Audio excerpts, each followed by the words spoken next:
Baik, saya buka. Bismillahirrahmanirrahim. Assalamualaikum warahmatullahi wabarakatuh.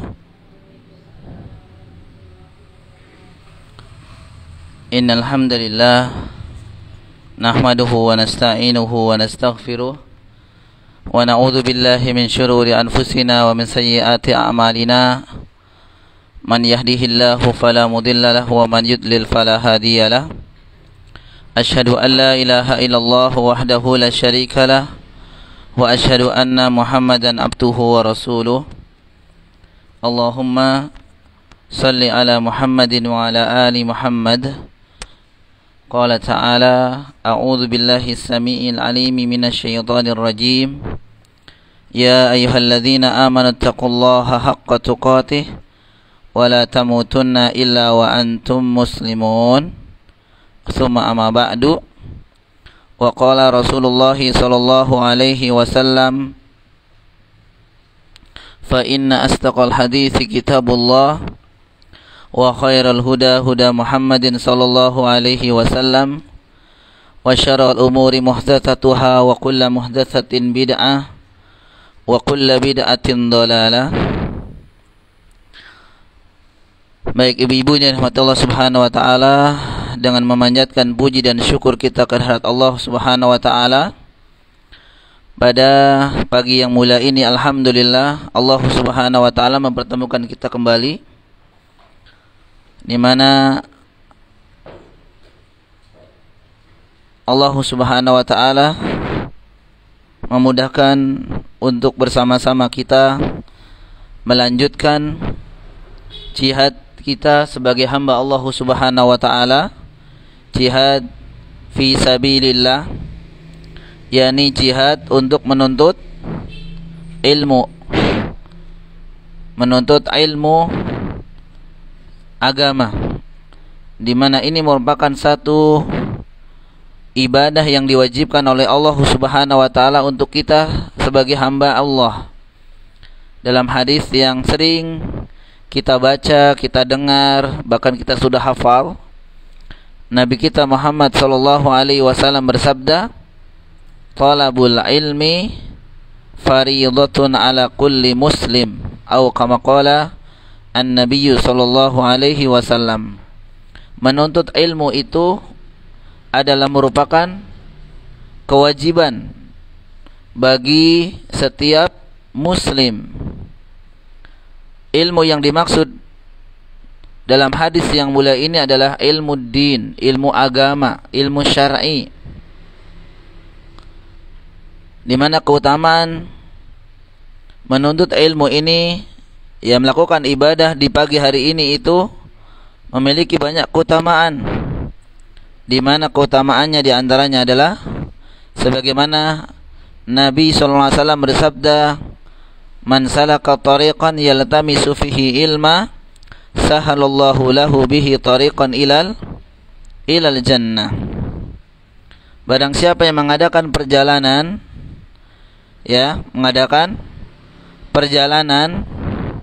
di mana perjalanan itu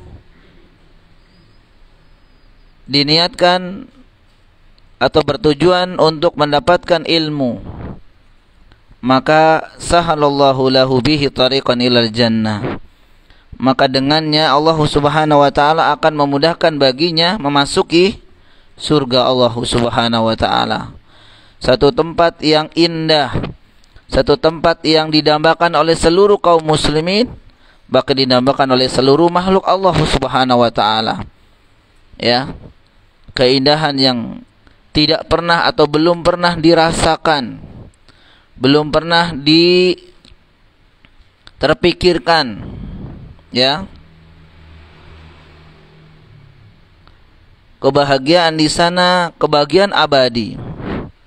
Jadi misalkan ibu-ibu berpikir, ya, misal ya, ketika ibu jalan-jalan ke suatu tempat yang indah sekali menurut ibu, ya, sejuk sekali, ya, ibu katakan Masya Allah, indah sekali, indah sekali, bahkan kenyamanan hati mungkin ibu terasakan di sana, misalkan di puncak, misal ya. Maka apa yang ibu rasakan ini dan sampai mengatakan, wah ini surga dunia, misal gitu, maka jauh, ya. Jauh, surga itu jauh dari apa yang kita perkirakan, ibu-ibu. Ya, nyamannya mungkin ibu merasakan nyaman, ya. Kalau udah jalan-jalan kan nyaman gitu, ibu, ya. Karena jalan-jalan biasanya tujuannya untuk apa? Ngilangin stres katanya. Sehingga ibu tenang banget di sana, ya. Lupa hutang gitu, ya. Lupa capek, lupa lelah, lupa segalanya. Namun sekali lagi, kenyamanan, keindahan, dan apapun yang dirasakan oleh kita semua ketika didapatkan di dunia ini, maka itu jauh sekali di bawahnya surga Allah Subhanahu wa taala. Maka menjadi dambaan kita semua. Dan untuk mencapainya adalah diantaranya dengan apa? Dengan melakukan satu di antara ibadah yang Allah Subhanahu wa taala wajibkan, yaitu tolabul ilmi, menuntut ilmu, ibu-ibu.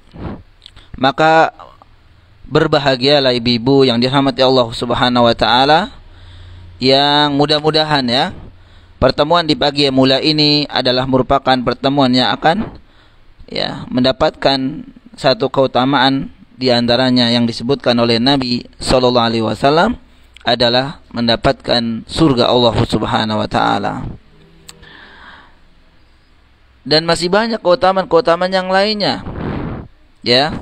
Masih banyak keutamaan-keutamaan yang lainnya yang akan didapatkan bagi orang-orang yang bermajelis ilmu, menuntut ilmu. Dan mudah-mudahan walaupun tidak disebut di kesempatan yang mulia ini, semua itu akan kita dapatkan insyaallah taala. Baik ibu-ibu yang dirahmati Allah Subhanahu wa taala, pertemuan ini pertemuan keberapa ini?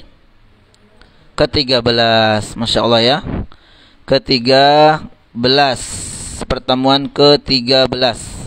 Dan alhamdulillah kita masih membahas di bab keberapa, ya? Keempat, ya. Ya, ini masih membahas mengenai bab al-khawfu minasyirki. Yani bab takut kepada perbuatan kesyirikan, ya. Yang alhamdulillah kemarin kita sudah sampai di dalil yang disebutkan oleh muallif rahimahullah taala. Dalil yang keberapa? Baru dalil yang keberapa, ibu? Kedua. Masya Allah, ya. Masih mengenai dalil yang kedua. Sedangkan di sini muallif rahimahullah taala menyebutkan ada berapa dalil? 5, ya. Subhanallah, 5, baru 2 ibu-ibu. Baik, dalil yang pertama yang disebutkan oleh muallif rahimahullah taala adalah di surat An-Nisa ayat berapa? 48. Beliau rahimahullah taala membawakan ayat, ya, firman Allah Subhanahu wa taala, a'udzu billahi minasyaitonir rajim. Innallaha la yaghfiru ay yushraka bihi wa yaghfiru ma duna dzalika liman yasha. Sesungguhnya Allah tidak akan mengampuni dosa kesyirikan, dan Dia akan mengampuni dosa-dosa selain syirik, namun bagi siapa yang dikehendakinya. Dari ayat yang mulia ini, ibu, kita ambil pelajaran kemarin, ya, bahwa perbuatan kesyirikan itu memiliki konsekuensi, ibu, ya. Memiliki konsekuensi, yakni satu amalan yang tidak akan diampuni dosanya oleh siapa? Oleh Allah Subhanahu wa taala. Ini yang pertama, ya, kemarin kita sebutkan.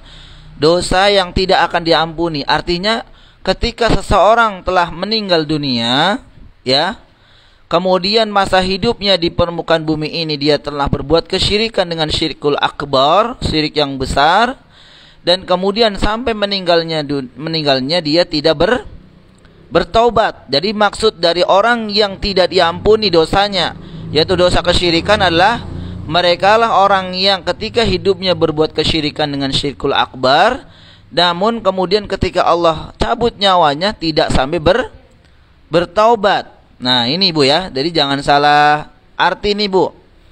Ya, banyak orang yang tidak tahu sehingga kemudian memvonis ada orang yang berbuat kesyirikan akbar, kemudian kita katakan dia tidak akan diampuni dosanya oleh Allah Subhanahu wa taala. Tidak. Orang yang dimaksud ya tidak diampuni dosanya, dosa kesyirikan itu adalah ketika mereka meninggal dunia masih dalam keadaan berbuat kesyirikan dengan syirkul akbar dan tidak sempat bertaubat. Faliyudzubillah. Ini yang dosa tidak diampuni oleh Allah Subhanahu wa taala, ibu-ibu. Ya. Makanya hati-hati. Jangan sampai kita terjerumus dalam satu perbuatan ini. Yang kita tidak tahu bagaimana kematian kita nanti, apakah kita sempat bertaubat atau tidak.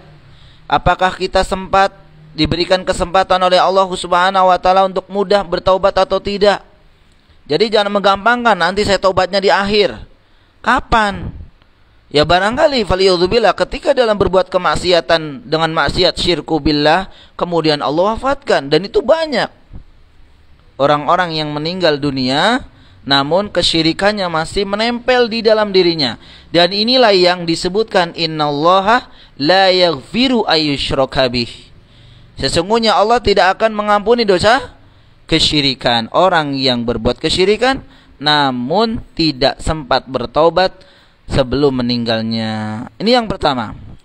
Kemudian yang kedua konsekuensinya adalah orang yang berbuat kesyirikan amalnya tidak akan diterima.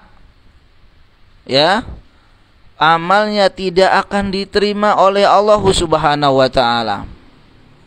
Ketika Allah Subhanahu wa taala menjelaskan di surat ya Al-Furqan, Ibu ya. Di surat apa? Al-Furqan ayat 23. Wa qadimna ila ma amilu min amalin faja'alnahu haba'an mansura. Ya, Ibu bisa buka surat Al-Furqan ayat 23. Ya, wa qadimna ila ma amilu min amalin. Saya akan hadapi amalan-amal mereka, kata Allah. Saya akan hadapi amal-amal mereka. Ya, selama di dunia ini. Amalan apa? Amalan apa saja? Amalan yang kecil, amalan yang sedang, amalan yang besar. Ya. Itu namun Allah Subhanahu wa taala sampaikan apa? Faja'alnahu haba'an mansura. Namun pahala ibadah mereka itu dijadikan oleh Allah Subhanahu wa taala haba'an mansura, yakni dijadikan seperti debu yang berterbangan. Artinya apa? Tidak diterima oleh Allah Subhanahu wa taala. Tidak diterima oleh Allah Subhanahu wa taala. Tidak diterima. Kan kasihan ibu-ibu. Dan sangat penyesalan yang terjadi, ya. Ketika dia menganggapnya berjumpa dengan Allah Subhanahu wa taala, namun kemudian amal-amalnya tidak diterima. Ibarat misalkan ibu ya masih dinas, misalkan bekerja. Ibu masih bekerja dan kemudian ibu diberikan mandat. Diberikan apa? Tugas oleh atasan. Udah dikerjakan 2-3 malam berturut-turut sampai nggak tidur malam karena dikejar target. Pas dilaporkan, ya, hasil kerjaan ibu tidak diterima. Bagaimana perasaan ibu? Bagaimana perasaannya? Kecewa. Kecewa, bukan kecewa ini, kecewa berat. Sangat berat. Shock, ibu ya.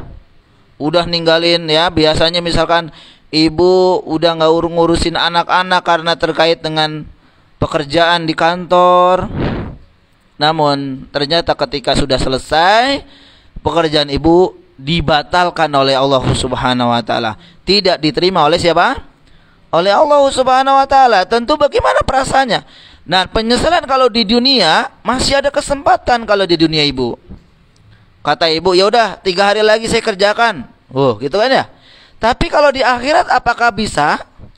Ketika ibu kita semua ya menghadap Allah Subhanahu wa taala dengan membawa amalan yang begitu banyak yang kita kira itu bisa menyelamatkan kita. namun ternyata amalan itu dijadikan oleh Allah Subhanahu wa taala seperti debu yang berterbangan, lalu kemudian kita ngomong sama Allah, ya Allah, beri kesempatan saya kembali untuk beramal soleh. Bisa tidak?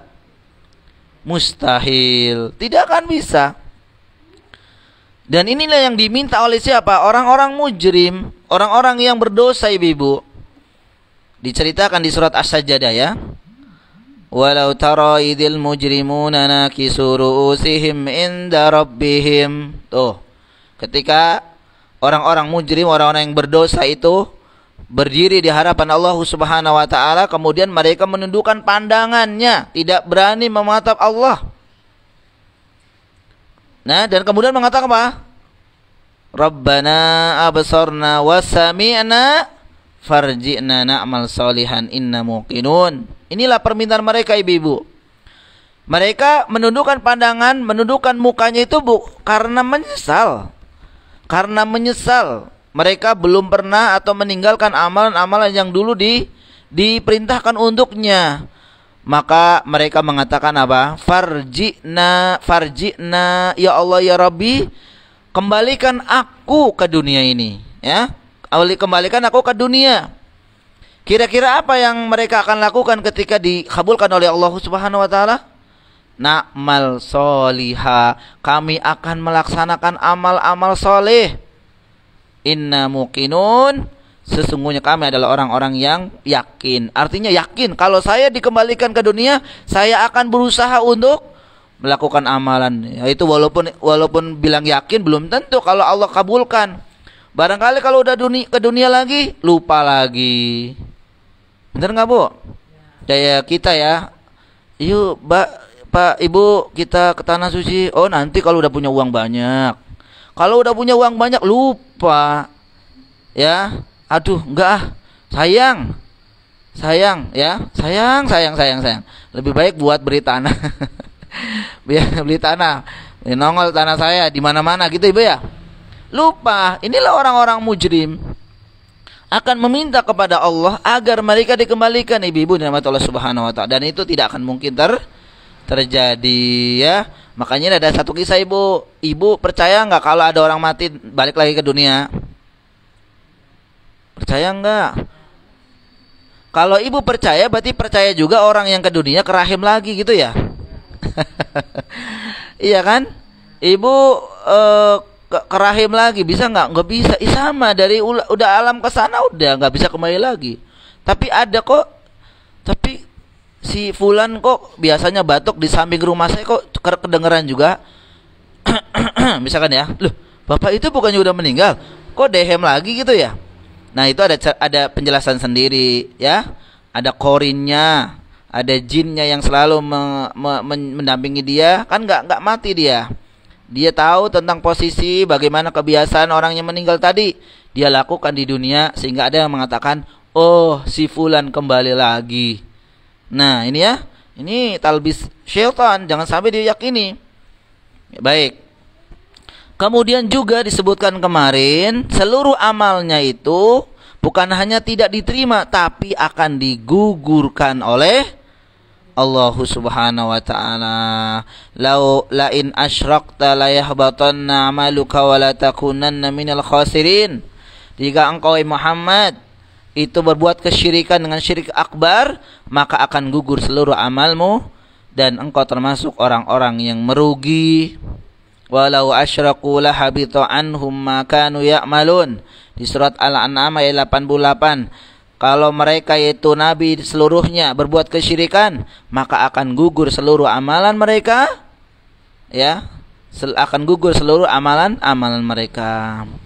Ini yang sudah kita pelajari kemarin, kita jelaskan ibu-ibu yang dirahmati Allah Subhanahu wa taala. Bahkan yang terakhir kemarin, orang yang berbuat kesyirikan dan tidak sempat bertaubat, tidak bertobat kepada Allah Subhanahu wa taala dengan taubat nasuha ketika dia meninggal, maka mustahil dia akan dimasukkan ke dalam surga Allah Subhanahu wa taala. Mustahil, ibu-ibu. Ya. Dan bakal mereka sudah pasti akan dimasukkan ke dalam neraka jahanam selama-lamanya. Dalilnya apa? Innalladzina kafaru min ahlil kitabi wal musyrikina. Di mana tempatnya?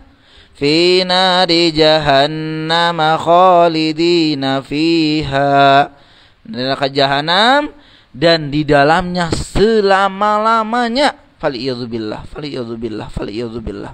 Kita berlindung kepada Allah Subhanahu wa taala ibu-ibu dari kesyirikan. Ya. Baik, ini dalil yang pertama yang sudah kita jelaskan. Adapun dalil kedua adalah apa tadi?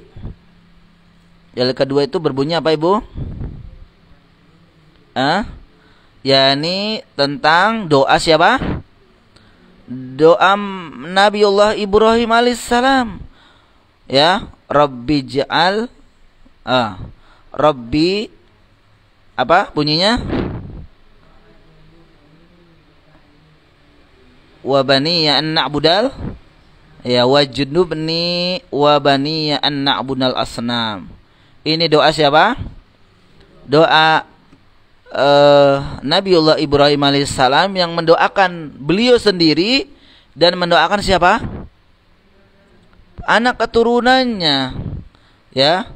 Maka di sini kemarin kita jelaskan bahwa kita tidak boleh merasa aman, Ibu ya.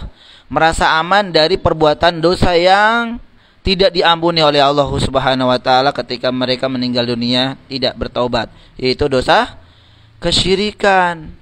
Ya, termasuk walaupun kita sudah sudah diberikan hidayah. Ini alhamdulillah, ibu-ibu sudah bergegas pagi harinya kalau hari Jumat sudah bergegas untuk belajar, untuk mengkaji ini.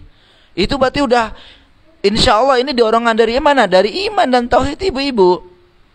Karena orang yang memiliki iman lemah tentu ngapain ngaji, lebih baik mah ngapain kayak yang lain, jangan usah ngaji, kan begitu.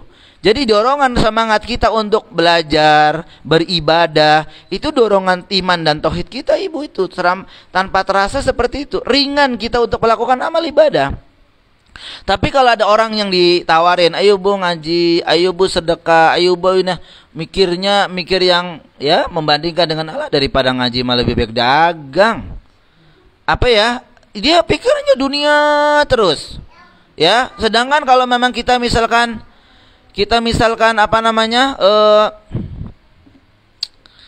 pulang ya, katanya dia mau dagang, lagi nongkrong juga sama ibu-ibu yang lain.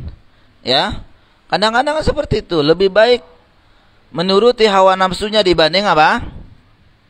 Iya, dibanding dengan melakukan amal soleh. Ya. Maka walaupun kita masih alhamdulillah, kita syukuri ya nikmat hidayah ini. Namun jangan merasa aman. Maka kita diperintahkan oleh Allah, dianjurkan oleh Allah untuk berdoa, ibu, meminta keteguhan hati dalam hidayah Allah. Apa doa yang kemarin yang dianjurkan oleh Allah, ibu? Surat Ali Imran ayat 8. Rabbana la tuzigh qulubana ba'da idh hadaitana wa hab lana min ladunka rahmah innaka antal wahhab. Ini doa agar diberikan keteguhan, keyakinan, istiqomah, ibu. Jangan lupa doa ini dipanjatkan, karena tidak menutup kemungkinan. Banyak di antara kaum muslimin yang pada hari ini yang kemarin disebutkan, paginya beriman, sorenya kufur, falidzubillah. Sorenya beriman, paginya kufur. Ini mah lama, pagi sore. Kadang paginya beriman, gak lama kemudian kufur juga ada. Ya, juga ada. Oleh karena itu ibu-ibu nikmat Allah Subhanahu wa taala, jangan lupakan doa ini. Atau doa yang sering dibaca oleh Nabi kita Muhammad sallallahu alaihi wasallam, doa apa? Allahumma ya muqallibal qulub, tsabbit qalbi ala dinik, tsabbit qalbi ala ta'atik. Ini doa yang dipanjatkan selalu oleh Nabi sallallahu alaihi wasallam. Nabi, Bu ya, yang artinya udah dijamin, dijaga oleh Allah Subhanahu wa taala, tetap berdoa demikian.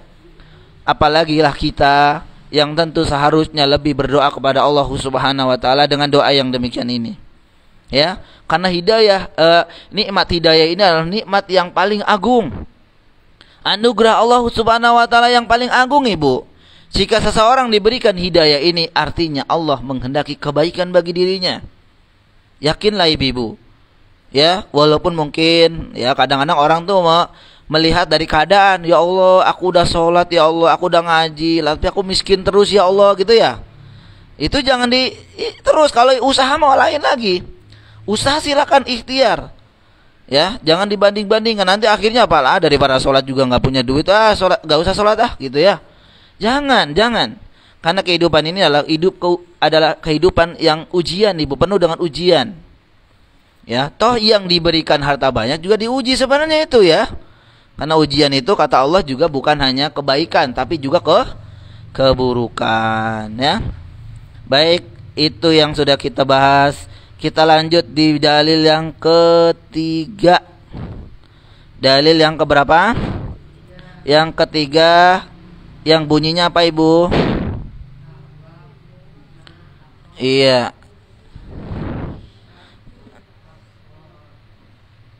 Lanjut. Dibaca Ibu ya. Baik, ini dalil yang sebenarnya hadisnya ya. Hadisnya itu yang panjangnya demikian lengkapnya nih. Inna akhwafa ma akhafu alaikumus syirkul asghar. Qalu wa ma syirkul asghar ya Rasulullah? Qala ar-riya. Yaqulullah azza wa jalla lahum yaumal qiyamah idza juzia ya, idza juziyan nas bi a'malihim idhabu ilal ladzina kuntum turaun fid dunya fanzuru hal tajiduna indahum jazaa. Sesungguhnya perkara yang paling aku khawatirkan, kata Nabi SAW, ya, menimpa kalian adalah syirkul asghar, syirik kecil. Ya, syirik kecil. Ini penjelasan tentang syirik kecil ini. Ini Ibu kita harus ini ya,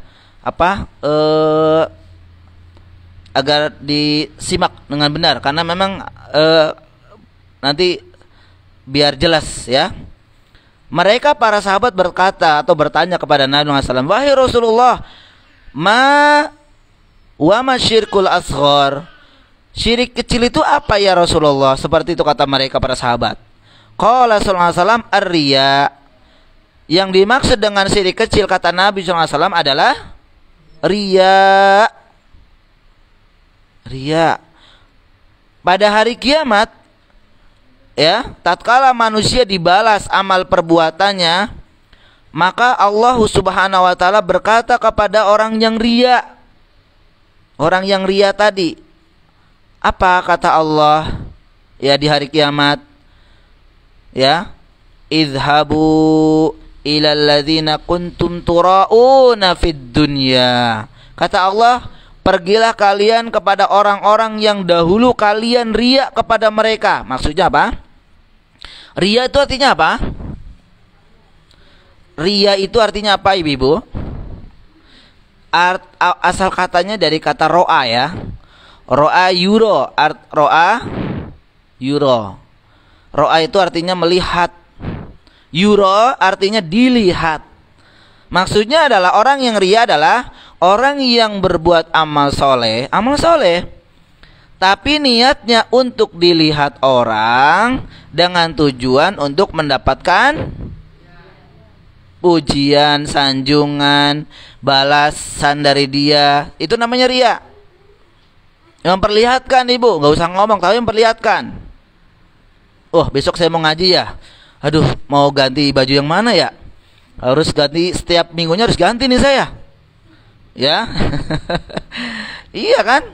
Kadang seperti itu, Ibu ya. Jadi hanya ingin dilihat Ibu ngaji pakai baju yang baru, serba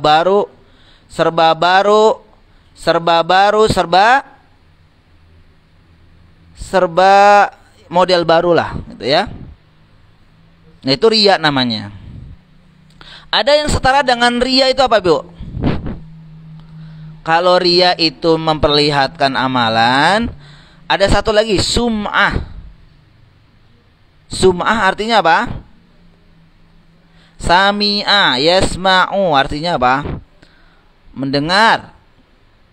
Ya kan? Sami'a artinya mendengar. Kalau sum'ah artinya memperdengarkan. Kalau ro'a kan memperlihatkan, Ibu ya. Ibu memperlihatkan ibadah apa gitu ya. Memperlihatkan ibadah yang Ibu miliki. Kalau sum'ah memperdengarkan. memang nggak dilihat, tapi ibu ceritain. Sama tujuannya untuk mendapatkan apa? Pujian. Aku kemarin iktikaf di Ta'awun dong. Jauh banget, pengen yang lebih syahdu, lebih khusyuk saya sana. Bukannya di sana dingin jadi tidur. Lah itu dia. Biar khusyuknya tidur terus ya. Ya ngapain diceritain? Ya. Ini musola siapa yang buat emang? Saya. Itu AC siapa yang beli? Saya itu. Emang kamu nggak tahu? Enggak. Diceritain lah agar ibu hebat, ibu dermawan, ibu orang yang itu. Memang nggak diperlihatkan ibu, tapi diceritain amalnya agar mendapatkan pujian. Nah ini juga sumah juga nggak boleh, kecuali mungkin cerita-cerita ibu kepada anak-anak, mungkin anak-anak ibu. Dek, dulu ibu nih lagi waktu gadis nih, yang namanya sedekah itu masya Allah gitu. Makanya saya dapat bapakmu nih orangnya kaya, gitu ya. Itu karena dulu sedekah saya. Nah, apakah ibu niatnya ria sama sum'ah sama anak? Biasanya niatnya untuk apa? Memotivasi. Tapi kalau ceritain sama tetangganya ya enggak. Biasanya agar ibu diberikan sanjungan. Tetangga saya memang tetangga yang hebat nih. Ya, akhirnya apa? Tiap hari bisa ngutang sama ibu nanti. Karena ibu ceritain tentang keadaan ibu. Baik ya, ini ria. Jadi Allah Subhanahu wa taala nanti akan apa? Akan mengatakan pada orang-orang yang dulunya ketika di dunia berbuat ria, itu apa yang dikatakan oleh Allah? Pergilah kalian, idhabu ilal ladzina kuntum turauna fid dunya. Pergilah kalian kepada orang-orang yang dulu kalian berbuat ria kepada mereka. Ria kepada mereka artinya meminta, mencari pujian mereka. Ya. Semasa di dunia. Maka lihatlah apa kalian akan mendapatkan ganjaran dari ganjaran kalian dari mereka. Nah, ya. Ini tantangan Allah Subhanahu wa taala. Apakah kalian akan mendapatkan ganjaran atau balasan dari mereka? Nah, ini ya. Nah, ini seperti itu. Nggak akan mungkin. Nah, hadis yang mulia ini, ibu-ibu rahmatullah Subhanahu wa taala, secara tegas membagi syirik itu menjadi berapa? Menjadi dua. Ya, karena memang Nabi mengatakan kalau dalam hadis ini syirikul asghar. Kalau ada syirik kecil pasti ada syirik besar. Iya, jadi dalam hadis yang mulia ini ya menegaskan bahwa syirik itu dibagi menjadi dua, syirkul akbar wa syirkul asghar. Ya, asghar. Maka ada pertanyaan, syirik kecil itu apa? Syirik kecil itu apa ibu-ibu? Itu jenisnya ria. Satu diantaranya adalah ria, sum'ah, dan yang lainnya nanti kita akan sebutkan. Sebagian pendapat ulama mendefinisikan yang disebut dengan syirkul asghar adalah jami'ul aqwali wal af'ali allati yutawassalu biha ila syirkil akbar. Jami'ul aqwali wal af'al, seluruh perkataan dan perbuatan. Kalau ibu mau nyatat saya pelan ini. Jami'ul aqwali wal af'al, seluruh perkataan dan perbuatan allati yang yutawassalu biha, yang mengantarkan dengannya ila syirkil akbar, itu mengantarkan kepada syirik akbar. Syirik akbar. Ya, mengantarkan kepada syirik akbar. Ini bisa didapat dalam Al-Qaul As-Sadidi, karya dari Imam As-Sa'di, halaman ke-32. Namun memang ada sebagian para ulama yang mengkritik, ya ini definisi yang disebutkan tadi ini. Karena ada argumennya apa? Karena ada perkara-perkara yang bisa mengantarkan kepada syirik akbar, tapi bukan merupakan syirik asghar. Nah ini ya. Seperti apa? Seperti tawassul dengan zat orang-orang soleh. Ini kan sebenarnya mengantarkan syirik akbar nih ibu nih, tawasul. Tapi tawasul ini bukan syirik asgor. Berdoa kepada kuburan orang soleh, ini juga mengantarkan kepada syirik akbar. Mengkultuskan kepada orang-orang soleh selama tidak sampai pada derajat ibadah. Kalau sampai derajat ibadah ya syirik akbar ini namanya. Mengkultuskan kepada orang-orang yang soleh, ya selama tidak sampai mengkultuskan ibadah. Karena kalau sampai ibadah maka dia syirik akbar. Ini semua merupakan bid'ah, perbuatan yang diada-adakan. Namun bukan berbuat kesyirikan, ibu ya. Jadi kayak tadi apa? Tawasul dengan zat orang soleh itu kan bid'ah. Amalan yang tidak pernah dianjurkan oleh siapa? Nabi SAW. Tidak dianjurkan oleh Nabi SAW. Ya. Nah, begitu juga berdoa kepada Allah di kuburan orang soleh itu juga bid'ah. Bukan berdoa kepada orang yang itu ya, yang pada kuburan. Kalau ini syirik akbar. Kalau ini berdoa kepada Allah tapi dilakukan di kuburan orang soleh, yang menganggap mereka itu tempatnya adalah mustajab, maka ini pun termasuk hal yang diada-adakan, ya. Dan jenis syirik tentu lebih berbahaya dari perbuatan bid'ah, perbuatan yang diada-adakan. Sebagian ulama mendefinisikan apa? Kullu ma ja'atin nusus bitasmiyatihi syirkan wa dallatid dalail ala annahu laisa mukhrijan minal millah ay lam yasil ila hadda syirkil akbar. Semua perkara yang dinamakan oleh nas-nas sebagai syirik, nah ini ya definisi dengan yang lebih ketat nih Bu ya.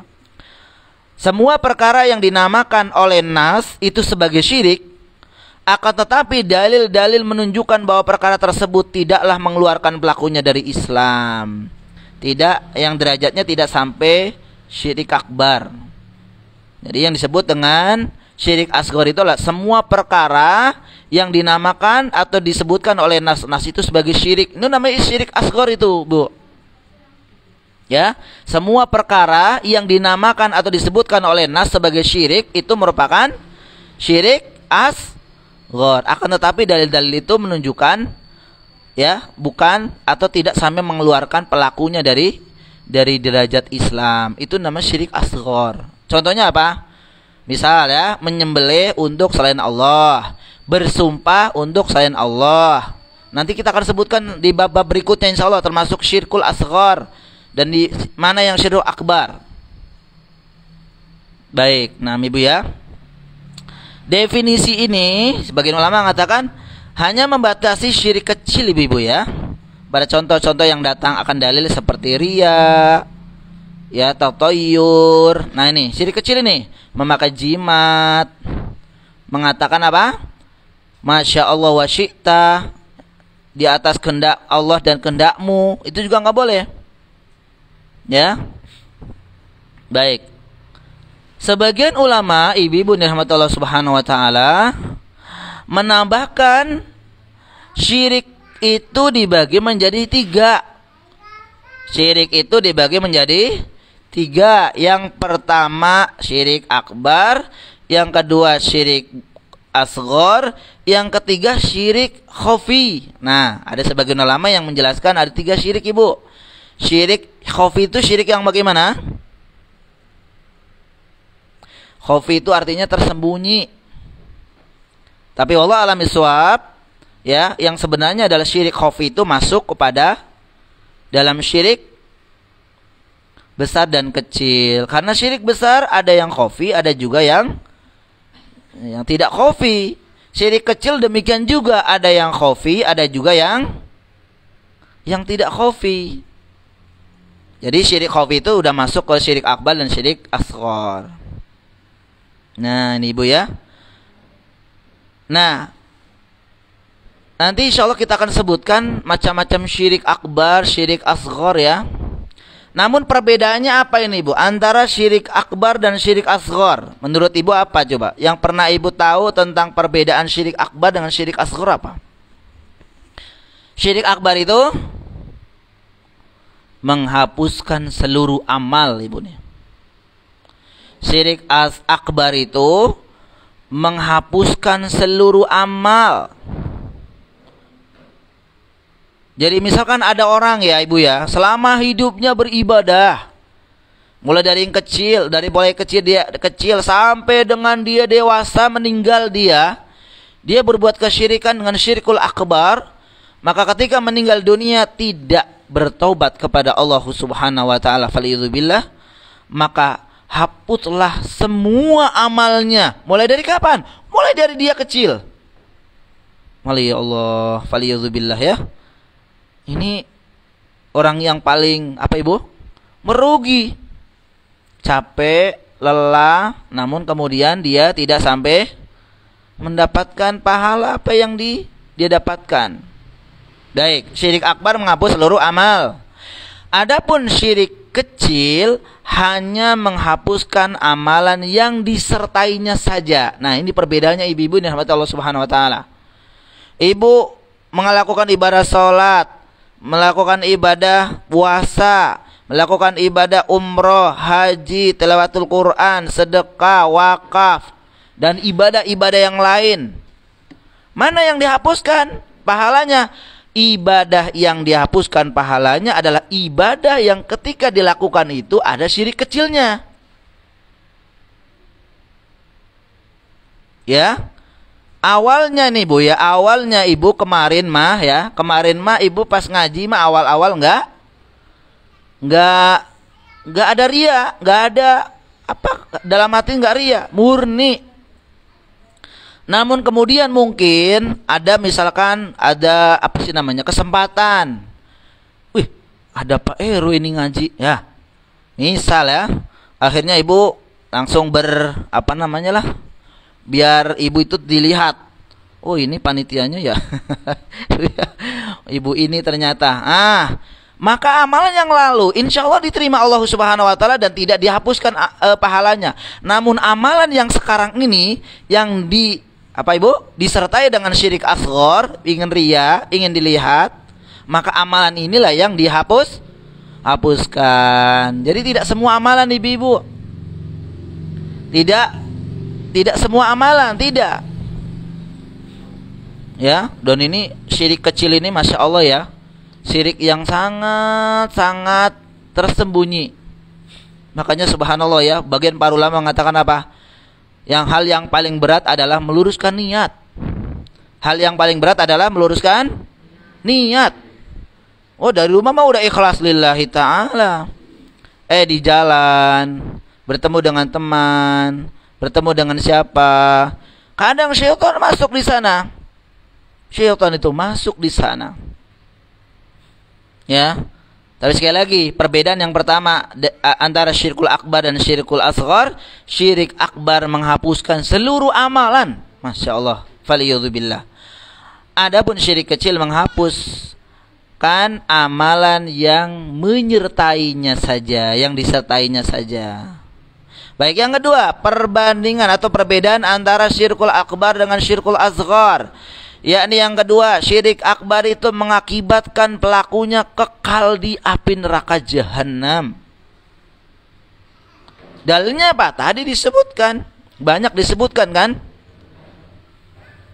Yang tadi di surat Al-Bayyinah, innal ladzina kafaru min ahlil kitabi wal musyrikina fi nari jahannam khalidina fiha ulaika hum syarrul bariyah. Adapun syirik kecil itu tidak sampai demikian. Nah, itu perbedaan yang kedua ibu ya. Syirik kecil tidak sampai kekal di neraka. Ketiga, syirik akbar menjadikan pelakunya keluar dari Islam. Faliyudzubillah, ibu-ibu menikmati Allah Subhanahu wa taala. Ini yang ditakutkan dan dikhawatirkan seharusnya dari kita. Ketika seseorang telah berbuat kesyirikan dengan syirkul akbar, maka pada hakikatnya dia telah keluar dari milah Nabiullah Muhammad SAW itu Islam. Menjadikan keluar. Kenapa ibu-ibu? Ya karena sudah keluar dari jalur ketentuan Islam itu sendiri. Adapun syirik kecil tidak menyebabkan keluar dari Islam. Ya. Tapi tentu kita menyebut mereka udah keluar dari Islam, tentu sudah harus ilmiah ya. Bukan hanya tuduhan-tuduhan belaka, tapi masuk kepada penelitian, dan ini hanya dilakukan siapa? Oleh para ulama. Oleh para ulama dengan kajian yang begitu detail. Makanya kita tidak boleh ya memvonis orang lain, nggak boleh, sama sekali tidak boleh. Tidak boleh dia ini keluar dari Islam, jangan. Kecuali memang benar adanya dan disaksikan oleh beberapa orang misalkan. Maka bisa saja. Ya. Nah, jangan sampai kita menuduh orang lain untuk berbuat. Nah, ini perbedaan antara syirik akbar dan syirik asghar, ya. Ya. Nah, riya sendiri yang artinya apa tadi? Riya itu artinya beramal soleh ingin dilihat oleh orang lain dengan tujuan untuk mendapatkan pujian. Itu dibagi menjadi dua, Ibu. Nah ya, riya sendiri yang artinya tadi Ibu sebutkan beramal soleh namun dengan niat untuk dilihat orang lain dengan tujuan untuk mendapatkan pujian, sanjungan, kemuliaan dari orang lain. Itu dibagi menjadi dua. Yang pertama, riyanya orang-orang munafik kok. Nah ini Bu nih, riyanya orang-orang yang munafik. Di mana dan bagaimana, seperti apa riya orang munafik? Di mana riyanya mereka itu berkaitan dengan pokok agama mereka. Berkaitan dengan pokok agama mereka. yakni apa? Mereka menampakkan keislaman kepada manusia sementara hatinya menyembunyikan kekafiran. Ini riya yang pertama tuh riya yang dahsyat ini Bu nih. Riyanya orang-orang munafik. Secara zahir dia ngomongnya Masya Allah ya. Kalau ngomong itu seolah-olah kita itu ya benar semuanya dia. Seperti seolah-olah mengajarkan dakwah yang mulia. Namun sebenarnya dalam hatinya itu menyimpan kemunafikan, menyimpan atau menyembunyikan kekafiran dia. Ya, maka ketika Allah Subhanahu wa taala menyebutkan di surat apa? Al-Baqarah ya. Mulai dari ayat berapa Ibu? 6. Ya. A'udzubillahi minasyaitonir rajim. Innal ladzina kafaru sawa'un 'alaihim a'anzartahum am lam tunzirhum la yu'minun. Mau dikasih nasihat atau tidak dikasih nasihat, diperingatkan atau tidak diperingatkan, mereka tidak akan beriman. Dan dia akan di ayat-ayat bawah itu, wa idza laqul ladzina amanu qalu amanna. Ini orang munafik nih. Jika mereka bertemu dengan orang-orang beriman, berkumpul dengan orang-orang beriman, dia mengatakan apa? Saya beriman. Ya. Wa idza khalau ila syayatinihim. Namun ketika mereka kembali kepada setan-setan mereka, disebutkan oleh Allah setan-setan mereka itu ada teman-teman mereka ya. Teman-teman mereka itu setan semua ada ya. Orang-orang munafik ya. Apa yang mereka katakan? Wa idza khalau ila syayatinihim qalu inna ma'akum. Sesungguhnya kami itu bersama kalian. Loh. Kalau udah ngobrol, udah ngomong sama apa namanya? Kelompok dia, maka dia kembalikan, saya itu sama kalian sama. Inna apa? Wa idza khalau ila syayatinihim qalu innama nahnu mustahziun. Sesungguhnya kami itu ketika bersama mereka itu hanya mengolok-olok saja. Ini Allah tahu. Allah Subhanahu wa taala tahu. Ya, derajatnya orang munafik itu Allah tahu. Bahkan ya sahabat Umar ibn Khattab radhiyallahu taala anhu pernah bertanya kepada apa namanya? Kepada sekretarisnya Nabi siapa, Bu? Hudzaifah ibnu Yaman. Ya, sekretarisnya Nabi itu Hudzaifah ibnu Yaman yang mengetahui bahwa si fulan munafik begitu ya. Nabi tahu. Nah, Umar ingin bertanya itu kenapa? Takutnya namanya disebut termasuk orang munafik. Ya, takutnya disebut namanya juga termasuk orang munafik. Makanya maksa kepada maksa kepada Hudzaifah agar disebutin yang termasuk orang-orang munafik, ya, yang diberitakan oleh Nabi itu siapa saja. Umar tuh takut, khawatir namanya disebut gitu. Munafik fulan, munafik fulan, munafik fulan, munafik fulan, munafik. Itu ya. Maka Umar takut, apalagi kita ibu, kita harusnya takut nih. Ketika berbicara di kita, wah seolah-olah ibu mendukung dakwah kita, dakwah sunnah. Udah di sana diolok-olok gitu ya. Nah, ini orang munafik ini. Berbahaya, justru orang munafik itu lebih berbahaya. Oleh karena itu apa? Orang munafik itu lebih berbahaya dari orang kafir. Bener nggak ibu? Karena orang kafir udah jelas mereka itu memusuhi Islam. Tapi kalau orang munafik kan pura-pura, jadi nggak tahu. Bareng ketika ngobrol tentang rahasia ternyata dibocorin. Makanya hukuman dan balasan bagi orang-orang munafik apa ibu? Innal munafiqina fi darkil asfali minan nar. Bahwa orang-orang munafik kelak di hari kiamat itu akan dimasukkan ke dalam neraka jahanam. Di mana tempatnya? Kerak api neraka. Tahu kerak ibu? Di atas tunggunya persis. Di atas tunggunya ibu, faliyadzubillah. Iya, bukan di permukaan atas air, bukan di permukaan apa? Di atas bukan, tapi di bawah itu yang persis berdekatan dengan api. Faliyadzubillah. Itu tempatnya siapa? Orang-orang munafik. Tempatnya orang-orang munafik. Makanya berlindungan kepada Allah Subhanahu wa taala dari kemunafikan. Dan ini yang pertama, riyanya orang-orang munafik, di mana riya bagi mereka itu terkait dengan pokok agama mereka. Mereka menampakkan keislaman di depan manusia, sementara hati mereka menyembunyikan kekafiran atau ingkarnya kepada Allah Azza wa Jalla. Yang kedua, riyanya seorang muslim yang bertauhid. Nah, ini yang kedua ya.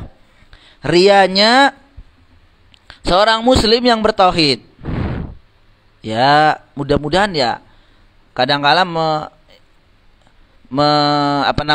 di kita kadang-kadang memperbagus sholat agar dilihat atau dipuji orang lain. Itu ibu ya.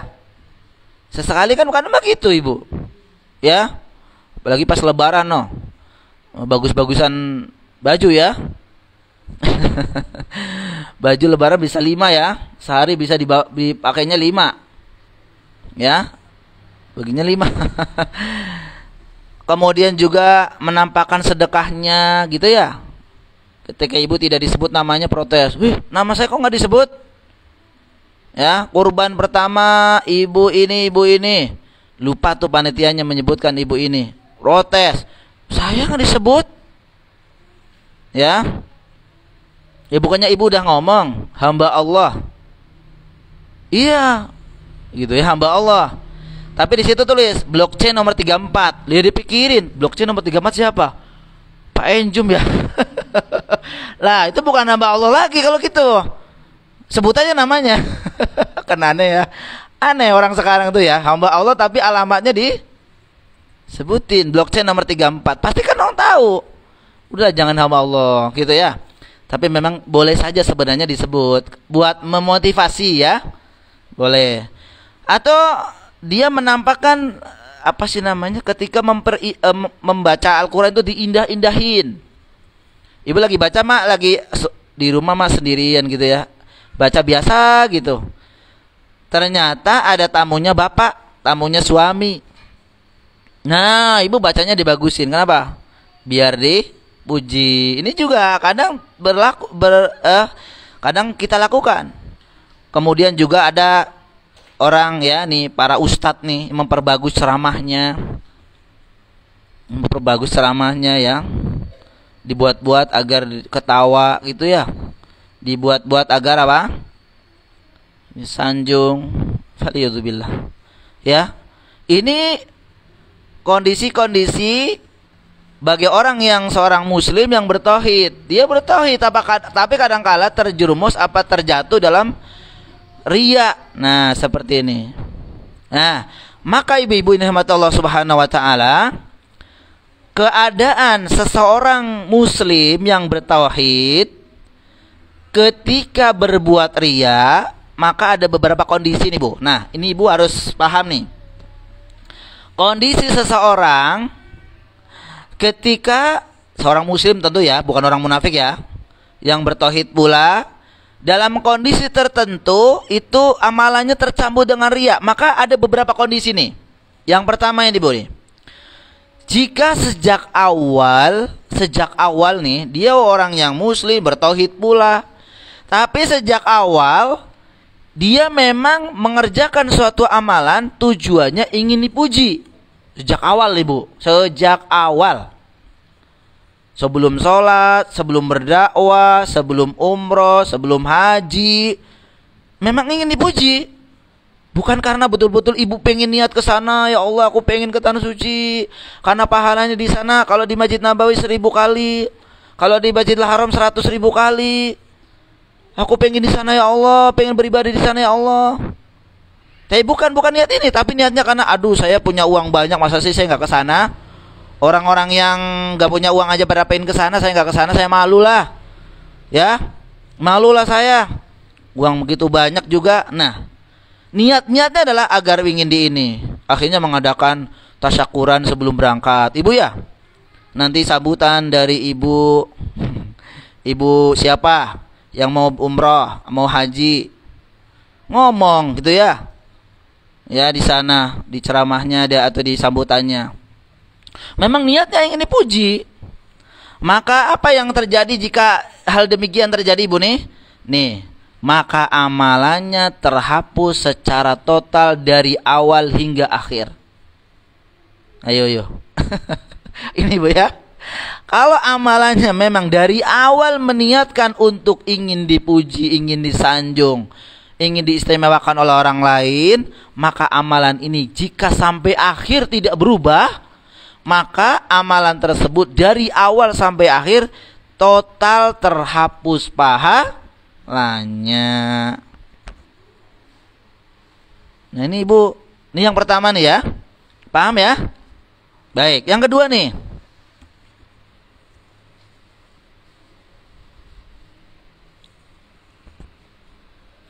Yang kedua adalah riyanya itu muncul di tengah ibadah. Ini pernah nggak Ibu? Pernah Ibu ya. Pernah. Awalnya mau ikhlas gitu ya. Di jalan gara-gara Pak RW Ibu RW datang. Wah ya. Berubahlah menjadi dia. Ibu ini nggak pengennya sedekahnya 100.000 misalkan awalnya, pengen sedekahnya di kajian. Ternyata teman-teman malah 100.000 juga. Duh, saya malu lah kalau 100.000, gitu kan? Ibu tambahin jadi 200.000. Ya udah saya 200.000 deh Bu dah, saya kata gitu. Itu ya. Awalnya mah 100.000 pengennya, tapi kayak teman-teman ya ada yang 100, ada yang 75, ada yang 90. Aduh deketin, saya malu loh, saya yang paling kaya masa saya 100. Aja bilang saya 200 Bu. Catat ya, saya catat 200.000 ya. Mungkin mudah-mudahan nanti minggu depan saya 250.000 dah insyaallah lah. Nanti minggu depan lagi 300 dah katanya. Udah dijadwalin ya. Apa niatnya? Agar memang ibu yang paling banyak bersedekah. Itu di tengah-tengah.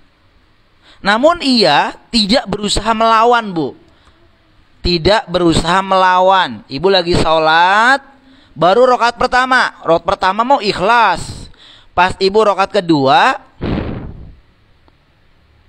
ya rakaat kedua, ternyata di samping ibu, samping sana itu ada ibu-ibu sholat juga. Dan kemudian ibu tahu itu mau kenanya Bu Lurah tuh, gitu kan ya. Rakaat kedua langsung ibu perbaiki dan perbagusi sholatnya dengan niatan apa?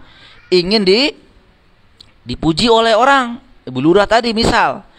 Dan ibu tidak berusaha untuk mengusir riya tersebut, tidak berusaha. Aduh jangan ya Allah, astagfirullah, jangan gitu ya. Jangan pokoknya. Enggak ada usaha ibu, enggak ada usaha. Maka ia berhasil, maka amalannya selamat. Sebentar. Sebentar ya Ibu ya. Nomor dua nih. Ini salah ini. Ria muncul di tengah ibadah, namun Ibu berusaha untuk melawannya. Ini yang kedua nih Bu ya. Nah, jika berhasil Ibu ya, maka Ibu mendapatkan amalan dengan amalan yang selamat, bahkan seluruhnya akan mendapatkan pahala, bahkan Ibu akan mendapatkan pahala tambahan. Apa pahala tambahnya? Karena berusaha melawan maksiat. Ini yang kedua.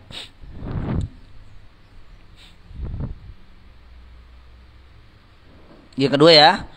Yang ketiga, namun jika Ibu sudah berusaha tapi tidak juga berhasil menolak munculnya riya di tengah amalan tersebut, maka para ulama itu berbeda pendapat dalam hal ini Ibu. Sekali lagi nomor 3, jika Ibu riya di tengah amalan dan berusaha untuk menghilangkan riya tersebut tapi tidak berhasil. Kalau yang kedua apa tadi? Berhasil. Yang kedua tidak berhasil, maka nih khilaf para ulama. Berbeda pendapat di para ulama. Yang pertama, sebagian ulama memandang jika amalannya merupakan satu kesatuan, seperti sholat, yang rakaat pertama tentu berkaitan dengan rakaat berikutnya. Begitu Ibu ya. Maka kata para ulama mengatakan kalau bentuknya satu amalan ini satu kesatuan, maka amalannya gugur semua. Ya. Sebagian ulama mengatakan bahwa dia tetap berpahala karena dibangun di atas keikhlasan. Karena di awalnya ikhlas sebenarnya, hanya di akhirnya itu gara-gara Ibu Lurah lewat gitu ya. Ini adalah pendapat yang dirajikan oleh Imam Ahmad. Allah alam, jadi yang paling rajih yang kedua. Jadi yang dapat pahala itu adalah yang pertama. Maksudnya yang rakaat pertama yang masih ikhlas. Ya, adapun rakaat kedua, ketiga kalau memang nggak berhasil, maka itu tidak diterima. Nah ini yang ketiga demikian. Yang keempat, jika riya munculnya setelah amalan selesai. Udah selesai baru riya. Assalamualaikum. Lah pas assalamualaikum, ada orang yang Ibu hormati di belakang. Tadi mah nggak tahu Ibu ya. Ibu mah sholat biasa memang begitu. Tapi pas waktu ini udah selesai, Ibu baru tahu, loh ternyata ada Bu Lurah ya, gitu ya. Ada Ibu Ustadzah ya. Ya, di mana ia menceritakan kepada orang lain tentang amalan solehnya agar dipuji. Nah, Ibu ketemu sama Bu Lurah dan bilang, oh maaf Bu, saya nggak tahu Ibu datang, saya tadi sholat sunnah biasa. Kalau saya mah setiap hari juga sholat sunnah Bu. Kalau ditinggalin kayaknya berat banget saya. Ceritain ya. Itu kan berat banget. Saya mah biasa salat duha Bu. Biasanya mah 12 rakaat. Gara-gara Ibu datang, karena ada Ibu cuma 2 rakaat doang saya. Gitu. Biasanya mah saya sudah pakai Al-Baqarah tuh 1-10. Sekarang ada Ibu dari Al-Kautsar. Cerita banyak banget ya. Udah selesai. Wih, hebat Ibu nih ya, gitu ya. Maka, nah nih, pada hakikatnya ini ada dosa tersendiri. Dan tidak ada kaitannya dengan dosa amalan yang tadi udah dilakukan. Yang amalan tadi sebenarnya udah ikhlas Ibu ya. Amalan yang tadi itu udah ikhlas Ibu. Nah makanya disebutkan ini adalah amalan tersendiri, dosa tersendiri. Namun Ibnu Qayyim Al-Jauziyah rahimahullah ta'ala berpendapat bahwa amalan tetap saja gugur meskipun riyanya muncul setelah selesai beramal. Ini memang khilaf ulama nih Bu. Ya, awalnya Ibu nggak cerita, tapi gara-gara ketemu orang yang sering muji-muji, akhirnya Ibu cerita. Itu udah kebiasaan itu ya. Masya Allah ibu-ibu yang Allah Subhanahu Wa Taala. Ini berbicara tentang sisi pendalilan dari dalil yang ketiga, yakni hal yang ditakutkan oleh Nabi SAW kepada siapa? Kepada para sahabatnya adalah sahabatnya adalah riya. Ini sahabat yang ditanbih Ibu, yang diperingatkan atau diwanti-wanti itu sahabat. Sebagaimana Ibu tahu para sahabat itu kan sebagian besar dijamin masuk surga. Itu aja diwanti-wanti ya. Yang paling saya takutkan diri kalian dari diri kalian itu syirik asghar. Itu Nabi sampai begitu, apalagi kita. Kita yang belum ada jaminan sama sekali, ya. Itu tentu akan lebih ditakutkan kita berbuat perbuatan syirik asghar, yaitu riya. Baik, ibu-ibu rahmatullah subhanahu wa ta'ala, ini yang bisa saya sampaikan di bab di bab kedua, bab keempat ya. Di dalil yang keberapa ini? Yang ketiga ya. Wa insyaallah taala kita akan lanjutkan di bab keempat masih, tapi di hadis di dalil yang keempat. Bahkan mungkin ada yang kelima ya. Sehingga nanti memang kita ingin lebih detail Ibu ya. Jadi biar nanti ibu-ibu mendapatkan ilmu, kita semua bisa mengamalkannya. Dan tentu kalau ilmu-ilmu itu adalah berkenaan dengan hal-hal yang dilarang oleh Allah Subhanahu wa taala, bahkan sebab dan akibatnya itu sangat fatal, itu kita bisa berusaha menghindarinya. Karena ketika ada orang ya tidak mengenal tentang kesyirikan, maka bagaimana dia bisa menghindarinya, Ibu? Dia tidak tahu tentang kesyirikan, bagaimana dia menghindari dan menjauhinya, bagaimana? Bahkan dikhawatirkan dia mengira dia itu jauh dari kesyirikan, padahal perbuatannya penuh dengan kesyirikan, ya. Kan kadang-kala kita kan begitu, ya. Contoh ya, saya mah kalau ibu ngobrol-ngobrol, saya bukannya usudon ya, bukannya suudon ya. Kan ibu seperti itu ya kalau ngobrol kan. Bukan saya seudon nih, bukannya seudon nih. Dia itu kemarin begitu. Lah memang itu seudon itu. Kenapa ibu bilang begitu ya? Ya, bukannya saya syirik nih ya, bukan saya syirik. Tapi itu kemarin ibu ya, sok banget tuh. Dia bawa ke baju baru dibeli aja harganya paling 140.000 aja gaya gitu kan. Saya bukan syirik. Lah, gimana? Itu kadang-kadang begitulah orang ya. Dia udah jelas gitu ya. Nah, yang dilawan bicara ngomong, itu kan suudon Bu, emang gitu. Oh enggak, saya nggak niat begitu. Ya, jangan cerita kalau niat begitu. Ya, jadi intinya kita mempelajari tentang kesyirikan, syirik asghar, syirik akbar. Itu tujuannya adalah agar kita dimudahkan oleh Allah untuk menghindarinya. Ibu di depannya ada maksiat, falizubillah ya. Oh nggak boleh. Saya udah tahu ini nggak boleh. Ini perbuatan syirik, minggir. Tapi bagaimana ibu akan menghindari kalau memang itu? Gak tahu ibu, ya, gak tahu, ya, dan seterusnya. Wallahu a'lam bishawab ya. Mudah-mudahan apa yang disampaikan di pagi hari ini, walaupun sedikit, lama-lama menjadi apa? Gunung. Jangan bukit mah kecil, gunung ya. Lama-lama menjadi gunung. Kita menjadikan orang yang berilmu, ya, dan kita amalkan insyaallah ya. Dan mudah-mudahan apa yang disampaikan ini bermanfaat bagi saya yang menyampaikan dan ibu-ibu, dan mohon maaf atas penjelasan yang jika ada sesuatu yang kurang berkenan. Saya akhiri. Kalau ada pertanyaan ibu, monggo. Waalaikumsalam warahmatullahi wabarakatuh.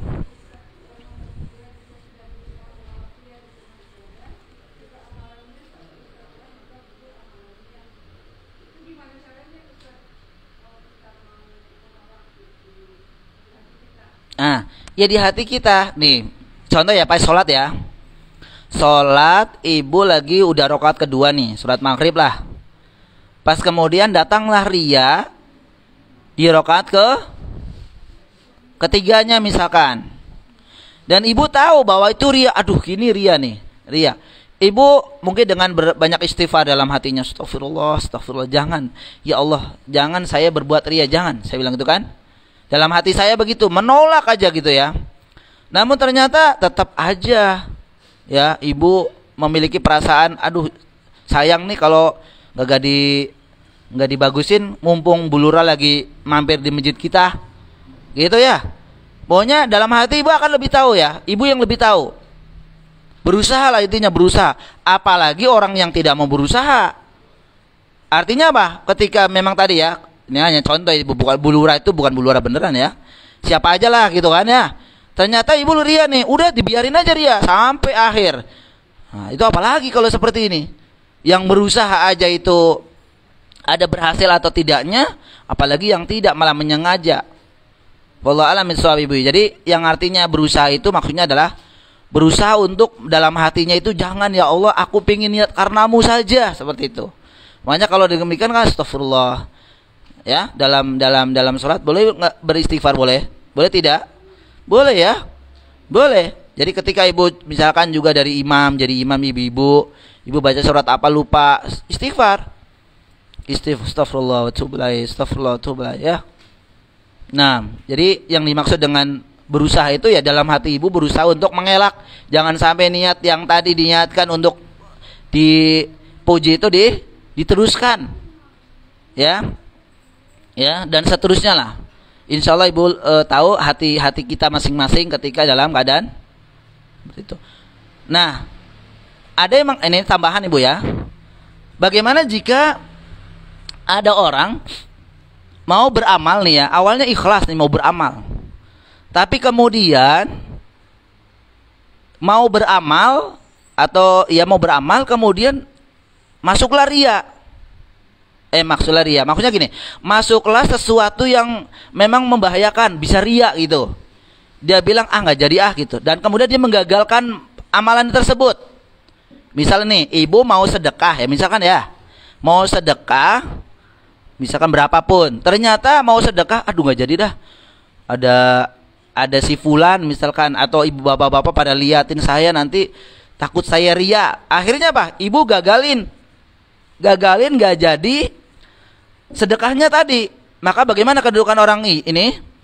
Maka sebagian ulama mengatakan orang ini jika dia beramal, dia menggagalkan amal karena takut ria, pada hakikatnya dia telah berbuat ria.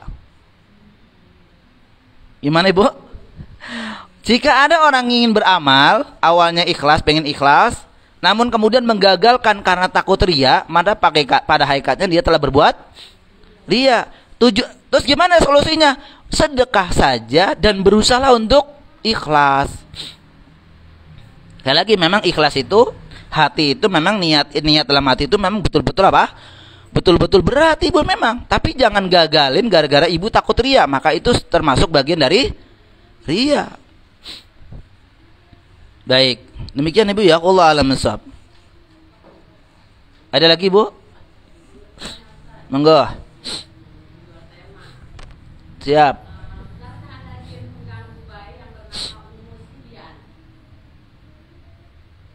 Jin? Baik. Kalau ditanyakan apakah ada jin yang mengganggu? Ada juga. Ya, ada juga. Adapun namanya Ibu udah tanya. Kalau ditanya dia ngaku namanya itu mungkin saja. Ya, karena memang pernah beberapa kali saya juga meruqyah dulu ya. Begitu juga menyaksikan orang meruqyah gitu ya. Itu ketika ditanya, "Kamu siapa?" Ya, pernah ada jin namanya Syafi'i. Namanya siapa? Syafi'i. Atau namanya Yusuf. Karena jin juga mereka kan alamnya beda dengan kita, tapi mereka punya kebiasaan hampir mirip, ya. Mereka makan, mereka minum, ya. Mereka juga menikah. Begitu kan, Bu? Percaya nggak? Percaya ya. Tapi bangsa mereka pun ada jin yang muslim, ada jin yang, ada orang yang baik, ada jin yang baik, ada jin yang tidak baik, yang usil. Ya kayak manusia kan usil juga. Ya. Nah, kalau ditanyakan bisakah jin itu mengganggu? Bisa. Namanya siapa aja namanya? Bisa aja namanya itu tadi Yusuf. Pernah kan ini nama kamu Yusuf, bagus namanya, tapi mengganggu. Nah, bagaimana ketika mengganggu? Kadang-kadang ada banyak hal, ada banyak penyebab Ibu.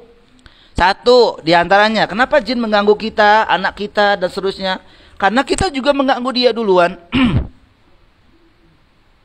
Ya, Ibu buang air panas nih. Buang air panas di belakang.